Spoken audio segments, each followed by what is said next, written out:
ട്രംപിന്റെ ഭീഷണികൾക്കിടയിലും ഇന്ത്യൻ പൗരന്മാരുമായുള്ള ബന്ധം മെച്ചപ്പെടുത്താനൊരുങ്ങുകയാണ് ചൈന. 2025 ജനുവരി 1 മുതൽ ഏപ്രിൽ 9 വരെ ഇന്ത്യൻ പൗരന്മാർക്ക് 85,000-ലധികം വിസകൾ അനുവദിച്ചതായി ഇന്ത്യയിലെ ചൈനീസ് എംബസി അറിയിച്ചു. കൂടുതൽ ഇന്ത്യൻ സുഹൃത്തുക്കളെ ചൈന സന്ദർശിക്കാൻ സ്വാഗതം ചെയ്യുന്നുവെന്ന കുറിപ്പോടെയാണ് ചൈനീസ് അംബാസിഡർ എക്സിലൂടെ ഇക്കാര്യം വ്യക്തമാക്കിയത്. ഇന്ത്യയ്ക്കും ചൈനയ്ക്കുമിടയിലുള്ള യാത്ര സുഗമമാക്കുന്നതിന് ചൈനീസ് സർക്കാർ ഇന്ത്യൻ യാത്രക്കാർക്ക് നിരവധി ഇളവുകളാണ് ഏർപ്പെടുത്തിയിട്ടുള്ളത്. അതെന്തൊക്കെയാണെന്ന് നോക്കാം. ഇന്ത്യൻ അപേക്ഷകർക്ക് ഇപ്പോൾ മുൻകൂർ ഓൺലൈൻ അപ്പോയിന്റ്മെന്റുകൾ ഇല്ലാതെ പ്രവൃത്തി ദിവസങ്ങളിൽ വിസ സെന്ററുകളിൽ നേരിട്ട് വിസ അപേക്ഷകൾ സമർപ്പിക്കാവുന്നതാണ്. കുറഞ്ഞ സമയത്തേക്ക് ചൈന സന്ദർശിക്കുന്ന യാത്രക്കാരെ ബയോമെട്രിക് ഡാറ്റ നൽകുന്നതിൽ നിന്ന് ഒഴിവാക്കിയിട്ടുണ്ട്.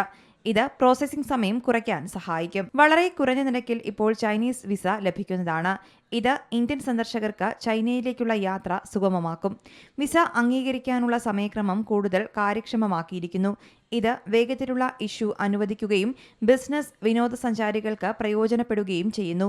സാംസ്കാരിക ഉത്സവങ്ങൾ, കൂടുതൽ ടൂറിസം ഡെസ്റ്റിനേഷനുകൾ എന്നിവ ഇന്ത്യൻ വിനോദസഞ്ചാരികൾക്കായി ചൈന ഒരുക്കുന്നുണ്ട്. കൂടാതെ ഇന്ത്യ ചൈന സാമ്പത്തിക വ്യാപാര ബന്ധങ്ങളുടെ പ്രാധാന്യവും ചൈനീസ് എംബസി വക്താവ് യൂജിങ് വ്യക്തമാക്കിയിട്ടുണ്ട്.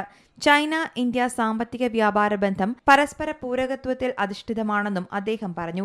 American president Donald Trump tariff ഏർപ്പെടുത്തിയത് മുതലുള്ള ബുദ്ധിമുട്ടുകൾ മറികടക്കാൻ രണ്ട് വികസ്വര രാജ്യങ്ങൾ ഒരുമിച്ച് നിൽക്കണമെന്നും അദ്ദേഹം പറഞ്ഞു. വ്യാപാര താരിഫ് യുദ്ധങ്ങൾക്ക് വിജയികളില്ല. എല്ലാ രാജ്യങ്ങളും കൂടിയാലോചനയുടെ തത്വങ്ങൾ ഉയർത്തിപ്പിടിച്ച് യഥാർത്ഥ ബഹുരാഷ്ട്രവാദം പ്രയോഗിക്കണം. എല്ലാത്തരം ഏകപക്ഷീയതയും സംയുക്തമായി എതിർക്കണമെന്നും യൂജിങ് പറഞ്ഞു. ഇന്ത്യയും ചൈനയും തമ്മിലുള്ള പുതുക്കിയ കരാറിന്റെ ഭാഗമായി വിദ്യാഭ്യാസ, സാംസ്കാരിക, ബിസിനസ്, ടൂറിസം എന്നീ മേഖലകൾ പ്രോത്സാഹിപ്പിക്കുമെന്ന നിലപാടും വിസ നൽകാനുള്ള വർധനവിന് കാരണമായിട്ടുണ്ട്. ചൈനീസ് സർവകലാശാലകളിൽ മെഡിക്കൽ ബിരുദം നേടാനായി ആയിരക്കണക്കിന് ഇന്ത്യൻ വിദ്യാർത്ഥികളാണ് എത്തുന്നത്.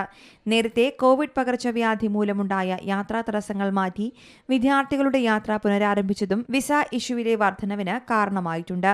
News desk Zee Malayalam news. ഏറ്റവും പുതിയ വാർത്തകളും വിശേഷങ്ങളും വിരൽ തുമ്പിലറിയാൻ സീ മലയാളം ന്യൂസ് എല്ലാ ഡിജിറ്റൽ പ്ലാറ്റ്ഫോമുകളിലും ലഭ്യം.